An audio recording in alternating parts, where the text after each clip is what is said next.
And Rajendra Prasad scene మాత్రం వేరే లెవెల్‌లో ఉంటది. చంపేస్తారు ఆ పిల్లాడిని. సో, అది వేరే డైలాగ్. అది త్రివిక్రమ్ రాయలేదట. స్పాంటేనియస్‌గా అది రాజేంద్ర ప్రసాద్ డైరెక్టర్ చెప్పాడట. ఏదైనా కొత్తగా చెప్పండంటే, పిల్లాడిని చంపేస్తారా? అంటే సెట్‌లో మొత్తం నవ్వారట. ఒక్కొక్కరందరూ నవ్వుతూనే ఉన్నారట. సో, అంత బాగా పేలింది థియేటర్‌లో గూడా ఆ సినిమా. ఆ సీన్ గాని. సో, అది గొప్పతనం రాజేంద్ర ప్రసాద్ గారిది అండ్ డైరెక్టర్ గారిది. ఇక ఆ తర్వాత 'అత్తరిందారై', 'సన్న సత్యమూర్తి', 'అల వైకుంఠపురంలో', 'అరవింద సమేత' అన్ని బ్లాక్ బస్టర్‌లే. 'గుంటూరు కారం' యావరేజ్. సో, 'జులైల' ఇలియానా పాత్ర కూడా హైలైట్ ఉంటది.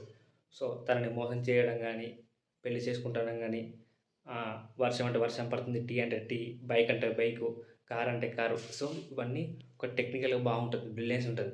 సో, ఒక హీరో తెలివి, విలన్ తెలివి వేరే లెవెల్‌లో ఉంటది. తండ్రి పాత్ర 'తనిఖీల భరణి' కూడా బావుంటది లైఫ్‌లో. కోడి కూడా పొద్దున లేస్తది. ఏం చేస్తారు? చికెన్ అనుకొని తినేస్తారు.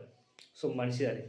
సో, మొత్తానికైతే 'జులై' సినిమా త్రో బ్యాక్ అంటే పాత విషయం. 2012లో రిలీజ్ అయింది ఈ సినిమా. సో, చాలామందికి ఇష్టం. కామెంట్‌లో చెప్పండి.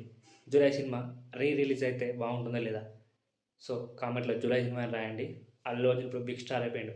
'Pushpa 2' Indian history next movie 'అట్లీతో' వేరే లెవెల్‌లో ఉంటుంది. Thank you. జై హింద్. ఈ ఛానల్‌కి కొత్తగా వచ్చిన వాళ్ళు లైక్ చేయండి, షేర్ చేయండి, సబ్స్క్రైబ్ చేయండి.